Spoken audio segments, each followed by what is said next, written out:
Destination WDW. Une présentation de wdroad.com, les conseillers voyage numéro 1 pour les destinations magiques.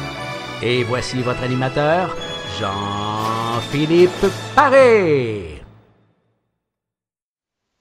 Bienvenue à Destination WDW. Et oui, nous sommes en juillet, mais on va déjà vous parler aujourd'hui d'un événement qui aura lieu à l'automne, c'est-à-dire le Food and Wine Festival, parce qu'au moment de l'enregistrement, on est à quelques heures du début des inscriptions là, pour diverses activités. Et avec moi aujourd'hui, Julie Verret est là. Salut Julie! Salut Jean-Philippe! Ça va bien? Bien sûr, toi? Très, très bien. Comme ça, toi, pour nous, en fait, tu as fait le tour un petit peu qu'est-ce qu'il y avait comme activité. Tu t'es plus concentré sur la période du 8 au 13 novembre, parce que sinon, on aurait fait probablement un épisode de 5 heures sur tout ce qu'il y avait à présenter pendant le Food and Wine. Parce que dans le fond, nous, on va être là, dans le fond, pendant cette période-là. Donc, on voulait regarder un petit peu qu'est-ce qu'il y avait d'offert. Mais on va faire quand même le tour. Puis, certaines de ces activités-là, probablement, qui sont offertes aussi pendant toute la durée là, du festival. Là. Oui, absolument. On a fait le tour, mais la majorité de ce qu'on va jaser est offert pendant toute la période du festival. Par contre, s'il y a des activités, si vous êtes là à d'autres moments qu'à la fin novembre, puis que vous voulez avoir vraiment la liste détaillée des activités, ça vaut la peine de s'informer parce que en octobre et en septembre, il y a des activités qui ne sont pas offertes en novembre. Donc, vraiment, c'est très, très, très varié la liste de ce qui est disponible. Excellent. Donc, on va faire le tour ensemble. Juste pour expliquer avant aux gens qui ne sont pas trop au courant, qu'est-ce que c'est exactement le Food and Wine Festival. C'est un événement annuel qui a lieu du côté du parc Epcot, comme ça, à l'automne. D'année en année, ça grossit. Là. Au début, c'était quelques semaines. C'est rendu quand même sur une longue période de temps. Puis, ce qu'on retrouve là-bas, c'est vraiment axé justement sur la nourriture, la boisson, tout ça. Donc, des séminaires, des ateliers. On a aussi des kiosques un peu partout où on peut goûter à différentes boissons un peu partout à travers le monde. La nourriture également, différents plats. Avec ça, il y a également des spectacles qui sont présentés. C'est un très, très beau festival. C'est un des meilleurs moments de l'année pour aller du côté de Disney, surtout en couple ou en solo. Là, ça peut être une très belle occasion d'aller faire un tour du côté de Disney. Donc, parlant d'activités offertes pendant cette période-là, on va débuter justement avec les espèces de démonstrations culinaires là, qui sont offertes. Qu'est-ce que tu peux nous dire là-dessus, Julie? Donc, ce qu'il faut savoir au niveau des activités qui sont offertes pour le Food and Wine, c'est qu'il y en a vraiment pour toutes les gammes de prix.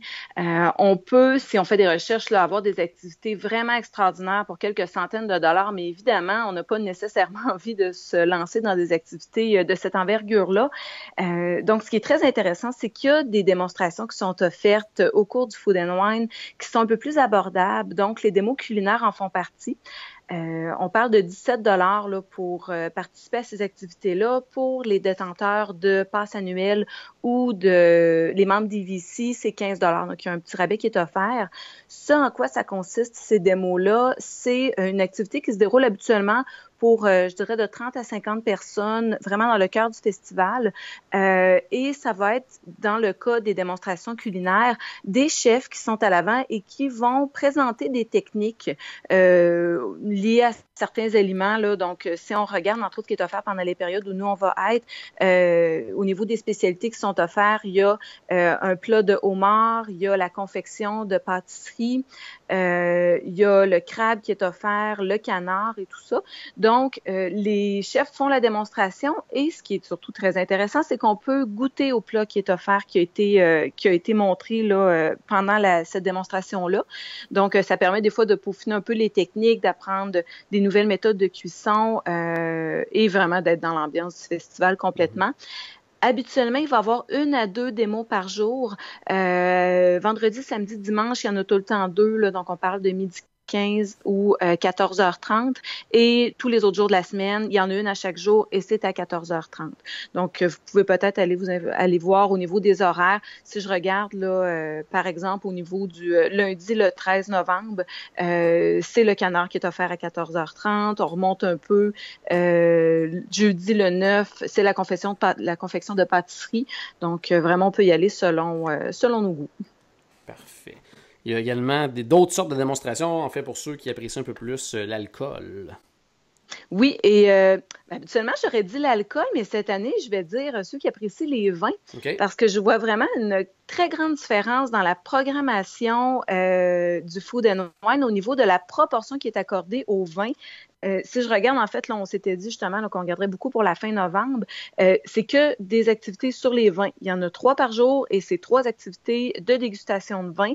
En remontant un peu l'horaire, là, j'ai vu que peut-être 1 à 2 fois par semaine, dans les mois un petit peu plus, les périodes un peu plus achalandées, il y a des dégustations de champagne, saké, tequila, bourbon, mais on parle vraiment d'une minorité d'activités. Je suppose que c'est parce que Disney avait un peu plus de demandes pour les activités de dégustation de vin, mais pour avoir participé à celles avec d'autres types d'alcool par le passé, j'avais trouvé ça extrêmement intéressant. Donc, si parmi les gens qui nous écoutent, il y en a qui y vont à des périodes où il y a d'autres types d'alcool qui sont offerts en séminaire, je pense que ça vaut vraiment la peine de sauter sur l'occasion et d'aller les faire. Donc, cette fois-ci, vraiment, là, quand on regarde du 8 au 13 novembre, c'est des wine pairings. Donc, ça va être vraiment de la dégustation de vin, l'explication des cépages et tout ça qui devrait être offert pendant ces séminaires-là. Parfait. Au niveau des autres activités offertes, il y a le Mix It, Make It. Qu'est-ce que c'est exactement? C'est une activité, en fait, pour un peu pratiquer les capacités culinaires des gens qui vont participer aux activités. Donc, les séminaires, comme je vous l'expliquais, ce sont vraiment les chefs, les sommeliers qui vont parler à l'avant et qui vont faire les démonstrations. Dans le cas de Mix It, Make It, c'est vraiment les participants qui vont faire avec le chef l'activité qui est proposée. Ça peut être soit au niveau de la conception de cocktails ou encore au niveau vraiment de fabrication là, de repas, de plats. Encore là, on regarde au niveau de l'horaire là, qui est offert pendant la période de la mi-novembre. On peut participer soit à la conception de desserts, soit à la conception de paniers de chocolat, donc vraiment de fabriquer des formes de chocolat. Ils vont vraiment expliquer comment faire ce processus-là, ou encore de la fabrication de wraps à travers le monde. Okay. Donc, c'est une activité qui se déroule 1 fois par jour sur l'heure du dîner. Il y a des activités dans ce cas-ci le 8, le 9 et le 13 novembre qui sont organisées en workshop au niveau du festival. Le coût pour ces activités-là, c'est 50 $ par personne. Donc, un peu plus dispendieux, mais en même temps, on n'est pas juste assis à regarder. On est vraiment en train de pratiquer nos capacités de futurs chefs populaires et super reconnus. Super. Donc, tout à l'heure, je le disais, il y a également des spectacles là, qui sont présentés, la série 8 to the Beat, mais il y a aussi des forfaits repos qui sont offerts là, avec cette série de spectacles-là. Oui, c'est ça. Ben, dans le fond, comme on le sait, là, les activités reviennent à chaque année pour le Eat to the Beat. Donc, il y a toujours des bands là, qui viennent pendant habituellement quelques jours, qui font 3 représentations par jour.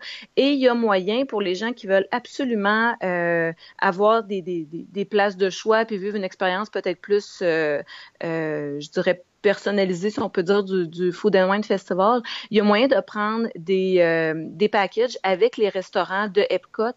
Donc, tout simplement, ce en quoi ça consiste, c'est que vous arrivez au restaurant, il y a un certain prix qui est payé. D'ailleurs, si vous êtes avec le dining plan, il y a moyen de prendre pour 2 repas tables, d'avoir l'équivalent de ce package-là, qui inclut l'entrée, le repas principal, le dessert, une boisson non alcoolisée et une place réservée à un des concerts, dans le fond, qui se déroule cette journée-là. C'est sûr qu'au niveau de la valeur appliquée en tant que tel, faut vraiment avoir envie d'avoir une place de choix à Eat to the Beat Concert pour que ça vaille la peine de participer à ça, parce que sinon, la majorité des restaurants dont il est question ici, c'est des restaurants qui valent habituellement un crédit repas. Là. Il y a quand même de bons choix. Là. Il y a le Garden Grill, il y a Akershus, il y a Nine Dragons même, qui est disponible, mais non, il y a Spice Road Table aussi qui est disponible.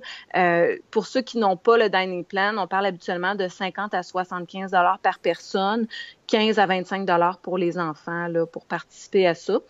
Mais je vous dirais peut-être, si vous avez vraiment envie de participer à une activité du Food and Wine, je pense qu'il y a peut-être d'autres belles activités, parce que c'est rare qu'on n'est pas capable d'avoir une place au concert. Là. On sera peut-être pas assis au milieu en avant, mais on est quand même capable d'avoir une très bonne place. Excellent. Qui dit vin dit également fromage, puis il y a des séminaires mettant en vedette justement les différents fromages. Oui, et je pense que pour le voyage qui s'organise pour novembre, ça, c'est un des beaux coups de cœur que j'aurais pour les gens qui veulent participer à une activité en particulier. C'est les séminaires de fromage qui se déroulent habituellement. Il y en a un par mois et ça la donne qu'il y en a un pendant le voyage qui va être le 11 novembre. Et ce que je trouve merveilleux, c'est que c'est une activité résumée du Food and Wine Festival au niveau des fromages. Donc, ils vont vraiment aller chercher, c'est la façon dont ils le décrivent, le meilleur des fromages qui ont été présentés au cours du Food and Wine Festival et qui vont mettre dans le fond, en cheese pairing, en cheese and wine pairing pour la clôture du festival. Donc, cette activité-là, elle est le 11 novembre. On parle de 90 par personne et c'est une activité qui se déroule l'avant-midi. Donc, dès 9h45, quelques petites gorgées de vin accompagnées de fromage, c'est quand même sympathique. Faut avoir envie, mais c'est une activité quand même qui dure 1h30 et tout est inclus dans le prix. Là, quand on parle de 90 là, le service est inclus et tout ça. Donc, ça peut être une belle activité vu que justement, ils ont focusé sur le fait que c'était le meilleur de la saison au niveau de la présentation des fromages. Parfait. Prochain atelier ou prochaine activité, en fait, ça s'appelle What's Cook With. Donc, ça consiste à quoi exactement? En fait, ce sont des chefs invités qui viennent à Disney pour préparer un de leurs plats fétiches, un de leurs plats préférés, donc qui va évidemment habituellement en fonction de leur spécialité culinaire à chacun. Donc, ça se déroule au cœur du festival encore. Il y en a habituellement aux 2 à 3 jours, ça va être présenté. Donc, évidemment, c'est la dégustation du repas. C'est aussi la possibilité de pouvoir interagir avec les chefs, pouvoir poser des questions. Donc, si on regarde au niveau là, du voyage en novembre, il va y avoir une présentation le 10 novembre avec Sarah Pioroni, que je ne connais pas du tout évidemment, et le 12 novembre avec Buddy Valastro, qui sont donc 2 chefs invités par Disney. On parle de 130 par personne. Encore là, tout est inclus au niveau du coût. Donc, ça peut être une activité intéressante à faire pour les gens qui ont un peu plus la passion culinaire, un peu plus que la passion peut-être pour les présentations d'alcool. Parfait.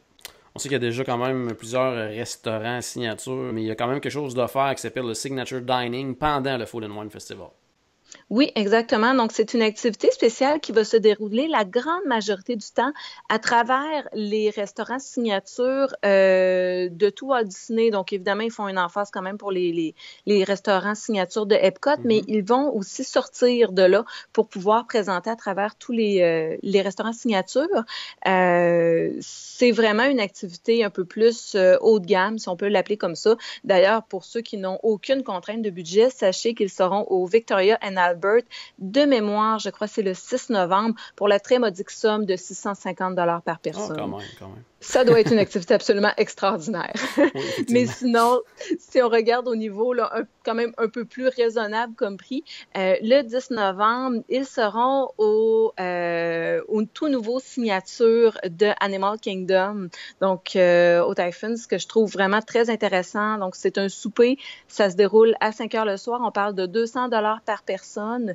Encore là, tout est inclus dans le prix. Et le but, c'est vraiment là d'avoir un repas signature complet avec les explications techniques de la conception de ce repas-là, avec le food and wine pairing aussi. Donc, il y a des sommeliers sur place pour venir expliquer l'ensemble du menu. Donc, ce qui peut être intéressant de cette activité-là, même si elle est peut-être un peu moins abordable, c'est qu'on parle vraiment d'une activité qui un peu résume tout ce qui est fait pendant le festival. Donc, les démos culinaires, les démos, les pairings et tout ça, le fait de pouvoir interagir avec les chefs, on met tout ça ensemble et on a un repas dans un restaurant signature. Donc, ça peut être intéressant pour découvrir en même temps ce nouveau restaurant-là, le chef qui vient évidemment avec et un peu les spécialités du restaurant. Parfait. Qui dit Food and Wine dit aussi justement, ça le dit dans le nom, mais les accords mets et vins, puis il y a justement des ateliers, je crois, sur justement ces différents accords-là. Oui, exactement. Ça fait partie des activités les plus populaires habituellement. On parlait tantôt que les réservations commencent bientôt pour les activités. Parmi celles qui valent la peine de réserver très tôt si vous voulez être sûr d'avoir votre place, les expériences de food and wine pairing valent vraiment la peine parce que c'est souvent, je dirais, les activités à coût modéré qui permettent de profiter de tout ce que le festival a à offrir au niveau du food and wine pairing sans nécessairement débourser l'expérience complète là, de quelques centaines de dollars à travers les autres activités. Donc, si on commence au niveau de ce qui est offert, il y a plusieurs activités qui reviennent d'année en année parce qu'elles sont extrêmement populaires. Une des premières, c'est les Bashi Experience qui est offert au Tipanido. On parle cette activité-là de 180 $ par personne. C'est à tous les lundis que c'est offert de 4 heures à 6 heures le soir. Donc, on a vraiment un mix au niveau culinaire des spécialités du restaurant avec des alcools qui habituellement vont inclure quelques sakis dans le cas de cette expérience-là. Pour les cas qui nous intéressent, en novembre, c'est offert le 6 et le 13 novembre au niveau du Tipanido.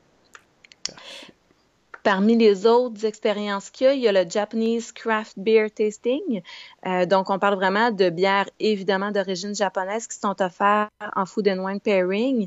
Ça se déroule dans les jardins du pavillon du Japon. Au niveau du look et de l'expérience en tant que telle, en dehors du fait de goûter des produits, je trouve que c'est une des expériences qui vaut le plus la peine d'être découverte et c'est habituellement une des premières qui va se booker au complet et qui va afficher sold out parce qu'on est vraiment installé à l'extérieur, vraiment dans les jardins qui surplombent un peu là, le pavillon principal du Japon. C'est très intimiste comme expérience, puis en même temps d'être dans la nature, au cœur de Epcot comme ça donne une ambiance qui est tout autre du fait d'être installé dans un restaurant, là. Cette activité-là est un peu moins dispendieuse, on parle de 80 $ par personne et elle va se dérouler malheureusement un petit peu plus tôt que les autres, c'est-à-dire qu'en novembre, elle se produit uniquement le 1er et le 8 novembre. Donc, ce serait pour les gens qui vont faire partie du voyage, là, ceux qui vont se présenter peut-être un peu plus tôt là, au début des activités du Food and Wine. Il y a aussi une autre activité. Les activités d'origine asiatique sont très, très, très populaires dans le Food and Wine. Il y a aussi le Tokyo Pairing qui se déroule lui aussi au niveau du pavillon du Japon. Cette fois-ci, ça va vraiment être un peu plus focusé au niveau des spécialités culinaires japonaises. Donc, on parle entre autres du fait de pouvoir déguster du bœuf wagyu, des fruits de mer aussi. Donc, on parle de crabes, on parle de homard aussi, des sushis qui sont préparés avec vraiment des ingrédients là, tous d'origine très asiatique, si on peut le dire, même si c'est un peu le but des sushis. Et il va aussi y avoir là, des dégustations de saké pour cette activité-là, un petit peu plus dispendieuse. On parle de 160 $ par personne et ça se déroule les jeudis. Donc, pour novembre, on parle du 2 et du 9 novembre, une activité de 2 heures qui se déroule aussi de 4 heures à 6 heures le soir. Parfait. Est-ce qu'il y en avait d'autres ou on a fait le tour? Oui, il y en a plein, même pas, il y en a plein encore. Il y a on change un peu, on s'en va un peu plus du côté Europe et Méditerranée, en fait. Donc, il y a le Mediterranean Food and Wine Pairing, qui est une activité que j'ai déjà fait et que j'ai vraiment personnellement énormément apprécié. Ça se déroule au Spice World Table au pavillon du Maroc. C'est seulement 65 $ par personne. C'est une activité qui affiche habituellement sold out assez rapidement aussi. Mais au niveau de l'expérience, là, on parle vraiment d'un food and wine très typique. Donc, des spécialités méditerranéennes, des vins méditerranéens et les sommeliers aussi qui viennent présenter parce que c'est un peu ça aussi, je l'ai pas dit au début, mais les activités du food and wine pairing, c'est non seulement les chefs qui expliquent les plats, mais c'est aussi habituellement un sommelier ou un spécialiste de chaque, évidemment pour la bière, ça serait un spécialiste des bières qui sont offertes là, qui vient expliquer les particularités, qui vient aider les participants à vraiment pouvoir déguster et apprécier les subtilités de chaque produit. Donc, c'est ça qui est intéressant. Et justement, au niveau de la spécialité méditerranéenne, on fait vraiment le tour, un peu Europe, un peu le nord de l'Afrique, et on vient mélanger tout ça ensemble. J'avais trouvé ça extrêmement intéressant. C'est les lundis et les mercredis, cette activité-là, de 1h à 3h l'après-midi. On reste dans la même région. Les spécialités italiennes sont habituellement aussi très, très, très populaires dans le Food and Wine Festival. Donc, on a le wine versus beer pairing qui est offert au niveau des spécialités italiennes. Ça se déroule au Via Napoli, 88 $ par personne. C'est habituellement offert les mardis et les jeudis en après-midi. Donc, au niveau du mois de novembre, ce serait le 2, le 7 et le 9 novembre que ce serait offert.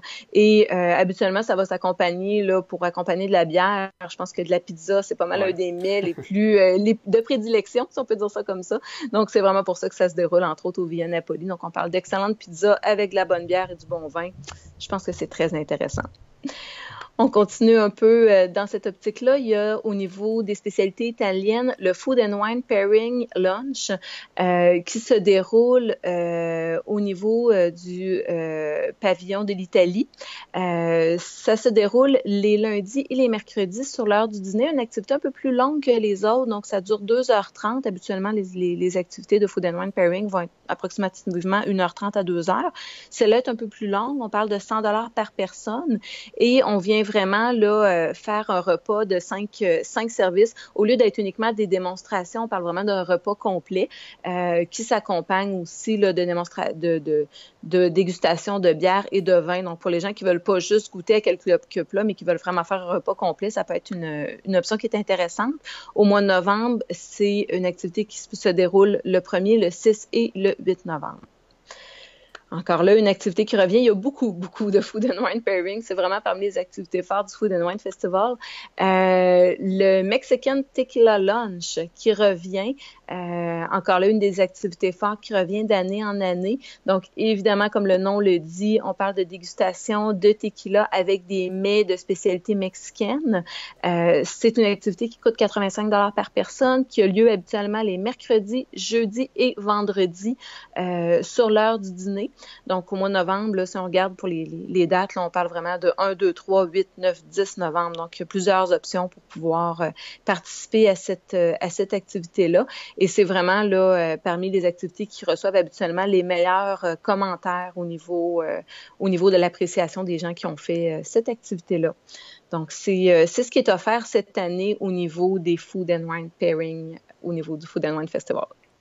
Qui dit événement à Disney dit habituellement Dessert Party, donc j'imagine que le Food and Wine Festival respecte cette règle-là. Oui, absolument. Puis ils ont même décidé de combiner la thématique avec leur nouveau manège phare de Epcot, si on peut dire, le Frozen Ever After. Donc, c'est le Frozen Ever After Party. Qui se déroule là justement le soir avec ce qui est particulier pour cette activité-là, c'est que non seulement vous avez une place de choix pour regarder Illumination, mais vous avez aussi l'opportunité d'avoir droit à un accès spécial pour faire le manège Frozen Ever After. Donc, on parle, bon, évidemment, on revient au Dessert Party. On parle vraiment là de desserts tous plus décadents que les uns que les autres en quantité industrielle et qui s'accompagnent aussi de cocktails qui sont offerts, entre autres des cocktails alcoolisés, non alcoolisés, bière et vin qui sont offerts pour cette activité-là. Un prix quand même raisonnable pour l'activité, pour ce qui est inclus, c'est-à-dire on parle de 80 $ pour les adultes, 47 $ pour les enfants, et c'est offert là lors d'énormément de soirs du festival. Ce ne serait pas offert à tous les soirs, mais pour l'instant, de ce qui est disponible comme information, parce que tout vient d'être annoncé dans les derniers jours, il y a quelques détails qui restent, je crois, à peaufiner ou à être rendus publics. Les soirs auxquels c'est offert, ce n'est pas encore disponible là, de l'information que j'ai été capable d'aller chercher. Là. Parfait. Dernier sujet pour aujourd'hui, ça va être les expériences VIP. Oui, les gens qui ont envie de se dire, je vais faire le Food and Wine Festival et je vais profiter de tout, je ne manquerai rien. L'expérience VIP peut vraiment être très intéressante. Donc, ce que ça inclut, on parle d'une visite de 7 heures. Donc, entre vous et moi, on se prévoit une belle journée complète. Oui, c'est ça, on parle vraiment d'une journée complète. Donc, ça commence ces activités-là par le fait de participer à certaines démonstrations, donc démonstrations culinaires, démonstrations au niveau des séminaires d'alcool. Ensuite, les gens peuvent se promener, là, je ne vous dis pas nécessairement ça dans l'ordre précis. les gens qui participent à cette activité-là sont amenés pour faire le nouveau Soarin' en VIP ainsi que le Frozen Ever After également. Ils vont pouvoir participer à des activités au niveau, entre autres, de certains desserts, certains repas qui sont offerts les journées auxquelles ils vont participer. Donc, ça peut être les Food and Wine Pairing, tout simplement. Les gens vont également avoir droit à des places prioritaires pour voir Illumination et ils vont pouvoir participer aussi à un tour guidé du World Showcase avec des arrêts à certains des kiosques pour goûter les produits qui sont offerts à cet endroit-là. Donc, évidemment, on ne prend pas un gros déjeuner le matin où on participe à ça parce que clairement, on n'arrivera pas à suivre la cadence. Cette activité-là coûte 400 $ par participant, mais pour quelqu'un qui a vraiment envie de profiter de plusieurs activités thématiques puis qui a envie d'avoir une expérience particulière parce que les gens sont vraiment amenés, il y a vraiment un guide qui fait faire le tour et qui explique plusieurs choses au niveau du déroulement du festival. Il y a aussi, si ma mémoire est bonne, une petite visite VIP de certaines des installations du Food and Wine là, au niveau de cette activité-là qui est offerte. Pour les gens qui seraient membres d'IVC ou qui seraient détenteurs d'une passe annuelle, il y a un 15 % de rabais, donc c'est pas négligeable pour considérant le coût de l'activité. Donc, c'est ça pour cette belle activité VIP. Excellent. Donc, ça fait le tour justement des différentes activités offertes pendant l'édition 2017 du Food and Wine Festival. Comme on en a parlé pendant justement cet épisode, du côté de Destination WDW et de WDWorld.com, nous faisons un voyage pendant cette période-là. Donc, on va être sur place les 10, 11, 12 et 13 novembre. Si vous voulez vous joindre à nous, vous pouvez le faire. Vous n'avez qu'à nous contacter au cboisvert en commercial WDWorld.com ou sinon allez visiter la page WDWorld.com. Vous aurez les coordonnées pour nous contacter. Les gens peuvent arriver avant ces dates-là, repartir après ces dates-là, vous séjournez dans l'hôtel de votre choix selon la disponibilité. Bien sûr, vous prenez les options de votre choix, plan repas ou non, c'est vraiment tout à votre choix. C'est juste que pendant ces 4 journées-là, on va avoir plein d'activités pour vous, rallye, quiz, mini-visites guidées dans les parcs, plein d'activités aussi qui vont être annoncées bientôt. Donc, ça va être 4 journées très, très bien remplies. Et entre autres, justement, une de ces journées-là va être consacrée justement à Epcot et également au Food and Wine Festival. Julie, merci beaucoup d'avoir fait toute cette recherche pour nous. Ça m'a fait bien plaisir. J'ai très hâte d'expérimenter encore une fois le Food and Wine cette année. Je pense que vraiment Disney réussit à bien maintenir la thématique d'année en année. Ça reste très, très, très intéressant comme festival et comme activité. Tout à fait. Donc, à la maison, j'espère qu'on a ajouté un tout petit peu de magie dans votre journée. N'oubliez pas, bien sûr, que tout a commencé par une souris. Et on se reparle très bientôt.